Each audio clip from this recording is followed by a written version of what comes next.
Bonjour à tous et bienvenue au Morning News du mardi 22 décembre. On s'approche de Noël. On va faire le point sur l'activité économique et fondamentale aujourd'hui sur les marchés financiers. Donc, le Wall Street Journal, on ne change pas, une habitude qui gagne. Alors, qu'est-ce qui s'est passé aujourd'hui? Eh bien, pas grand-chose de nouveau. De toute façon, là, on est sur, c'est ça qui, je pense, qui est important de retenir. On est sur la fin de l'année, donc il y a des prises de bénéfices, il y a des mouvements très importants. C'est une période très dangereuse, on ne peut pas trop deviner ce que vont faire les cours. Hier, vous avez vécu la journée, c'était vraiment foufou sur les marchés. On en parlait hier matin. Alors, qu'est-ce qui s'est passé? Effectivement, donc on a décroché, hein, comme on l'a vu. On est venu toucher le TP du CAC 40 au millimètre, hein, qui était à 5305. Donc, je suis très content de la target de ce trade. Effectivement, on pouvait passer acheteur, mais c'était compliqué sur le CAC 40 puisque on avait quand même ce gros flux baissier que le CAC 40 a tendance à être un petit peu malade, notamment avec cette deuxième vague du Luxembourg, enfin pardon, cette deuxième vague en Angleterre et en France qui survient.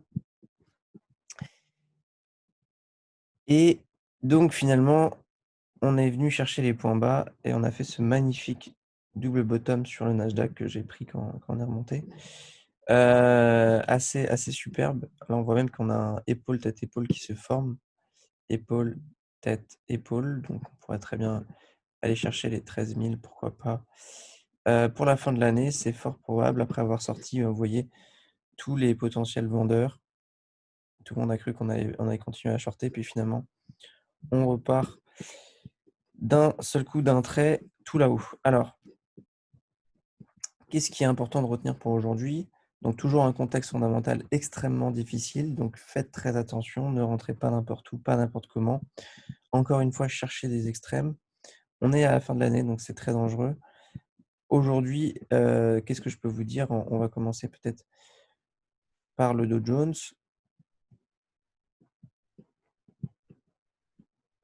Je suis juste à chercher le chargeur en 2 secondes, ça ne va pas tenir.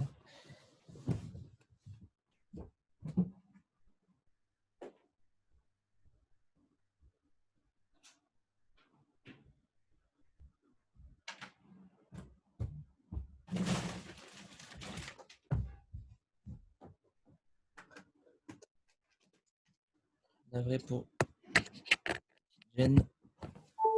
Voilà. Donc, notre Dow Jones, eh bien, comme je vous le disais hier, toujours aussi important, le haut du mois précédent reste vraiment le niveau clé du marché symboliquement. Qu'est-ce qu'a fait le Dow Jones? Eh bien, il l'a carrément rattrapé.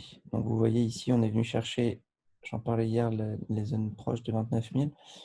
On a touché 29 350 et on est reparti rechercher le haut du mois précédent, vous voyez en ligne droite ici, avant de s'y accrocher. Donc, vous voyez vraiment là comment les cours sont attirés par ce niveau extrêmement symbolique dans un contexte haussier, bien sûr. Donc, toujours au-dessus des 30 000, finalement, voilà, on n'a pas de signe bearish particulier. Alors, cette figure-là peut être une figure de continuation de tendance, mais attention, on est sur les indices. Ce que j'observe surtout, c'est la psychologie des marchés. Et ce qu'on voit, c'est que les vendeurs, certes, ont gagné une bataille, mais finalement se sont fait rattraper très très vite et les acheteurs semblent beaucoup plus forts que les vendeurs. Alors, encore une fois, attention, on est dans un contexte très particulier de la fin d'année. Jusqu'au 1er janvier, ça va être, même au 1er janvier d'ailleurs, ça va bouger dans tous les sens. Donc, beaucoup de prudence, essayez de rentrer sur des gros niveaux au premier passage de la journée. Par exemple, vous voyez ici les 29 800.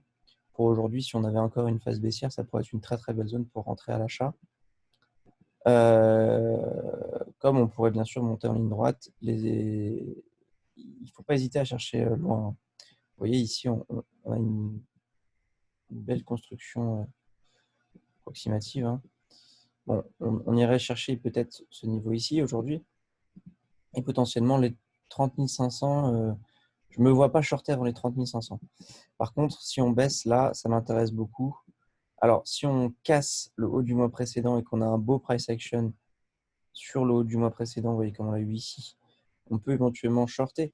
Pourquoi pas sur les 30 000, avec un objectif premier d'aller chercher les 29 938, voire le niveau mensuel à 29 800, mais beaucoup de prudence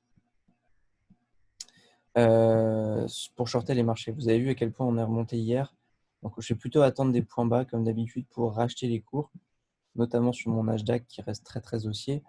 Vous l'avez compris, lui, il s'est remis encore plus vite de la phase de baisse hier que les autres, puisque c'est toujours le plus gros potentiel haussier. Et bien sûr, il est très au-dessus du haut du mois précédent. Vous pouvez constater la différence avec le Dow Jones. Donc, beaucoup plus de force bullish pour le Nasdaq. Donc, bien sûr, on a cette forte zone de résistance sur les 12 800. Vous allez me dire peut-être pourquoi pas le shorter, voire shorter les 13 000, bien sûr. Mais pareil, dans un contexte comme celui-là, je préfère attendre une petite vague de repli, comme hier. On avait vraiment des magnifiques entrées sur les 12 500 pour re-rentrer à l'achat. Regardez comment les marchés sont haussiers. Certes, ça peut baisser violemment, mais on sent quand même que le flux, il suffit de se mettre en weekly. La tendance de fond, le flux reste extrêmement haussier. Regardez-moi ça. C'est impressionnant comme le cours écrase tout. Alors certes, vous allez avoir des phases de baisse, mais tant que vous n'avez pas vraiment du volume baissier, vous n'avez aucun signe que les marchés vont se retourner. Donc pourquoi se mettre contre tendance? C'est comme ça que je perds très peu de trades. Toujours jouer dans la tendance de fond, c'est aussi une règle d'or. Donc vous voyez, hier j'en parlais, 12 500, bon, on était déjà dessus, mais premier passage de la journée, en session, on est revenu chercher à 15h30, hop, notre niveau, sous les 12 500, appuie sur le S1 hebdomadaire et on va faire plus de 200 points comme ça très rapidement en ligne droite. C'est l'avantage de mes techniques, c'est qu'on est extrêmement précis sur l'entrée, qu'on optimise en scalping, toujours avec des SL extrêmement courts, et la possibilité d'emmener son scalp, donc en ayant risqué très peu de points d'espérance de perte, le plus loin possible en intraday, voire carrément en swing. Et bien sûr, en étant rentré avec des gros lots, puisque vous aviez un petit risque. Donc, si par exemple, vous rentrez ne serait-ce qu'à 10 euros du point avec 10 points de SL ici, donc vous risquez 100 euros. Mais évidemment, avec un trade qui part bien, là, vous gagnez 2000 euros. Vous gagnez hier 2000 euros assez facilement, ou disons 1000 euros, une centaine de points. Si vous suiviez mes techniques que je vous apprends tous les jours sur les groupes. Donc voilà pourquoi c'est si important de juste connaître les niveaux symboliques, les bons points pivots et bien sûr cette notion de premier passage de la journée. Après, vous n'avez qu'à trouver un price action et par exemple sur du 1 minute, comme on peut l'avoir ici sur le pivot journalier, vous en avez plusieurs, et comme ça profiter d'un départ de tendance et pourquoi pas donc transformer en intraday ou en swing votre scalp, ce qui permet de gagner énormément d'argent en risquant très peu, puisque forcément vous êtes rentré avec beaucoup de lots, vous risquez peu, et forcément si le trade part bien, eh bien c'est un peu jackpot. Voilà un petit peu l'idée de mon plan de trading. Et bien sûr, je le répète pour les nouveaux, aussi cette capacité de monnayer, c'est-à-dire un setup comme celui-là, eh bien je rentre à 10 euros, 15 euros, 20 euros du point, puisque c'est un très beau setup. Par contre, si hier en séance, on était venu chercher le haut du mois précédent, comme je vous l'avais indiqué dans la vidéo, voir le niveau mensuel d'en dessous, eh bien moi je ne serais pas rentré à 10, 15 euros du point, mais je serais rentré à 50, 60 euros du point. Parce que je suis capable de hiérarchiser la probabilité de réussite de mon setup. Aujourd'hui, c'est la même chose. Si on vient chercher les 12 500, on aura une très belle zone d'achat. Mais si on venait à carrément venir chercher 400 points plus bas de niveau mensuel et que je voyais que ça commence à se retourner, effectivement, là, je pourrais rentrer avec beaucoup plus de lots que par exemple les 12 500 ou les 12 630 pour aujourd'hui. Plus les cours ont parcouru une grosse distance, plus vous allez avoir un retracement, somme toute logique, important. Donc voilà. Pour le Nasdaq aujourd'hui, donc pareil, beaucoup de prudence, mais peut-être attendre qu'un petit repli pour rentrer à l'achat parce que je me vois mal revenir chercher encore le niveau des 12 500. Je pense que là, les vendeurs sont un peu morts et disparus. Mais attention, on peut avoir vraiment un crash à tout moment qui survient. Donc si vous avez vraiment du gros volume baissier qui arrive et que vous arrivez à rentrer assez vite, donc à un prix assez intéressant, c'est pour ça que l'entrée est extrêmement importante pour pouvoir tenir psychologiquement votre trade. eh bien, vous pouvez vous mettre à shorter. Mais uniquement si vous avez du gros volume baissier qui arrive, comme on l'a eu, par exemple, hier. Quand ça a décroché ici, on va aller regarder ce qui s'est passé. Par exemple, sur le 5 minutes, alors, ce sera plus parlant. Voilà. Ici, vous voyez, bon là, il n'y a pas trop de volume, pullback. Et là, vous voyez comment commence à dessiner une accélération haussière sur le 5 minutes. Il n'y avait vraiment aucun niveau en dessous, donc aucune raison de ne pas venir chercher le pivot hebdomadaire, et c'est ce qui s'est passé. On est venu finalement chercher notre pivot assez rapidement en ligne droite, et là, on a carrément cassé avec une accélération pour revenir chercher le niveau d'en dessous. Donc voilà, l'idée, c'est de toujours se mettre toujours dans la tendance Akenashi du 5 minutes. Ici, vous avez les prix en Akenashi, donc les prix sont extrêmement bien lissés. C'est l'avantage de ce monsieur qui a créé que finalement trois types de signaux sur le Akenashi. Vous avez la bougie haussière, la bougie baissière et la bougie d'indécision. Pardon, la bougie haussière ou baissière, qui est la bougie de tendance, qui est définie par la couleur, donc pour moi bleu et rouge, et la bougie de forte tendance, qui est définie par pas de mèche, une absence de mèche sur les bougies haussières, comme par exemple cette bougie ici, ou une absence de mèche, comme toutes ces bougies-là, en haut sur les bougies baissières. Donc, pas de mèche en haut pour les bougies baissières et pas de mèche en bas pour les bougies haussières. Vous comprenez bien, c'est que les acheteurs n'ont pas pu être présents une seconde le temps de ces bougies-là, ce qui est caractérisé par cette absence de mèche en haut, inversement sur les bougies haussières, ce qui vous donne l'indication sur la vélocité des prix. Donc, bougie d'indécision, c'est dès que vous avez un doji. On va essayer de trouver un joli. Par exemple, ici. C'est une petite bougie de volume, mais vous avez plein de doji sur le Akenashi, ce qui facilite la lecture des retournements de tendance. J'en avais par exemple un ici aussi. Toutes ces bougies-là, cette bougie ici, sont des bougies d'indécision. Quand la bougie suivante est une bougie de forte tendance, ou une bougie comme celle-là, là, avec les deux mèches, est une bougie de tendance. Donc c'est le gros avantage du Akenashi, c'est que vous lissez les prix assez facilement.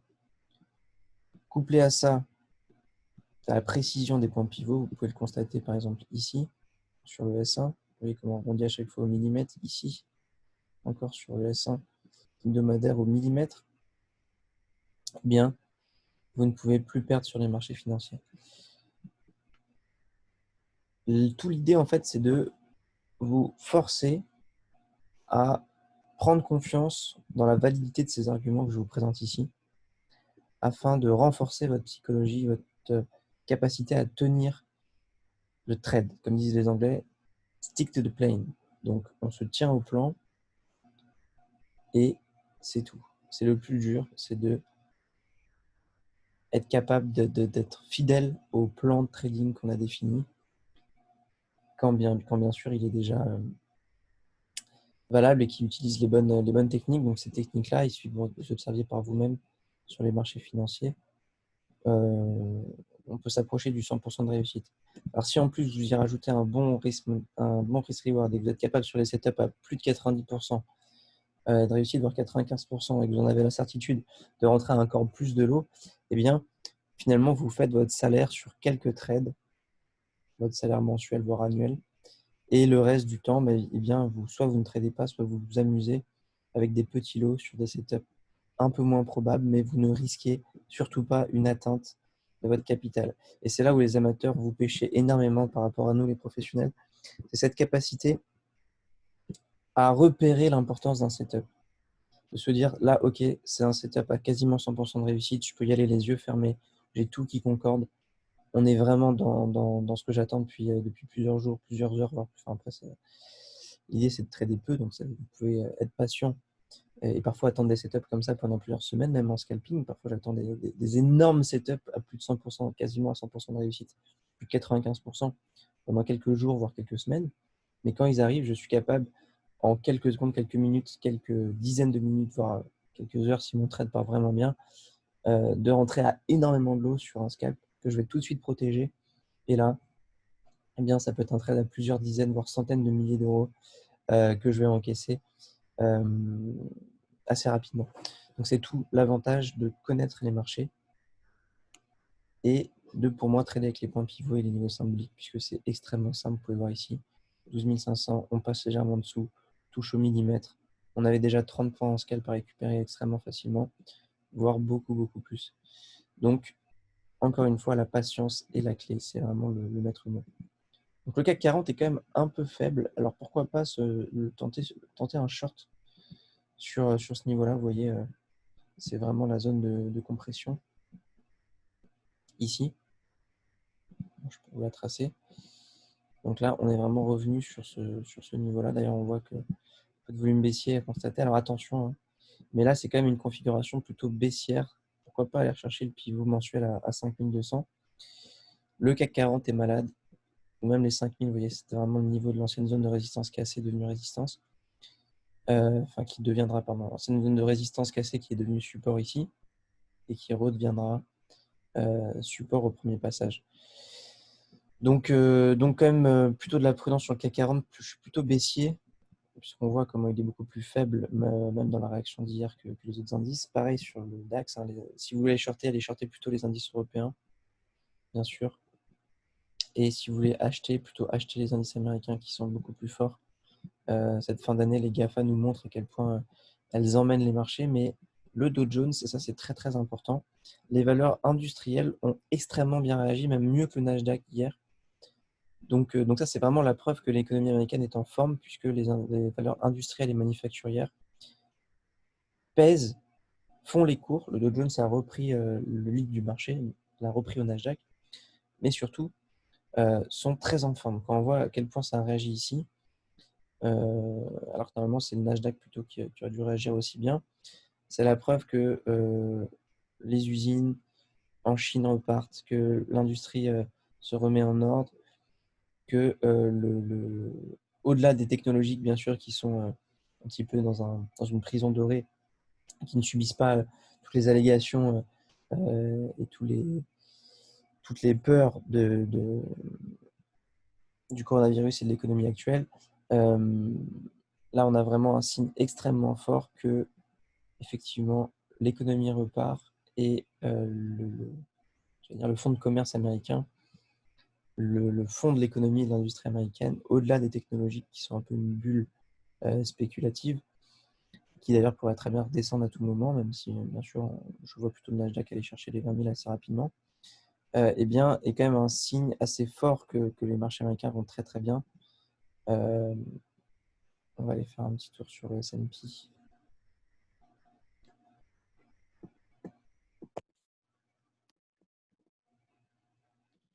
S&P 500, pareil. Un actif qui est extrêmement important quand tu as capté le pouls de l'économie américaine, puisque tout simplement, ce sont les 500, c'est un paquebot en fait, le Nasdaq. Il comprend beaucoup de valeurs en soi, beaucoup de valeurs industrielles, manufacturières. Si le S&P va bien, tout va bien. Mais que le Dow Jones soit aussi puissant dans ce contexte-là, alors que normalement il est extrêmement faible depuis la crise du corona, pour moi c'est vraiment un très très beau signe. Alors là, on peut effectivement imaginer que c'est juste un pullback sur cette figure de biseau ascendant et qu'on va venir chercher bien sûr le niveau des 28 800. Pourquoi pas? Encore une fois, cette configuration technique peut être une configuration de continuation de tendance, mais je vois bien quand même un petit retracement et une reprise de la hausse. En tout cas, les acheteurs ne sont pas morts, loin de là. Voilà ce que je peux vous dire pour aujourd'hui. Surtout beaucoup de prudence dans ce contexte encore difficile jusqu'à la fin de l'année. Mettez des petits lots, rentrez avec certitude sur vos setups et ne donnez pas de l'argent bêtement au marché. On se retrouve très vite pour une prochaine vidéo quotidienne d'explications techniques et fondamentales et ma vision sur les marchés avec les zones d'intervention à attendre pour aujourd'hui. Sur ce, tradez bien, tradez safe.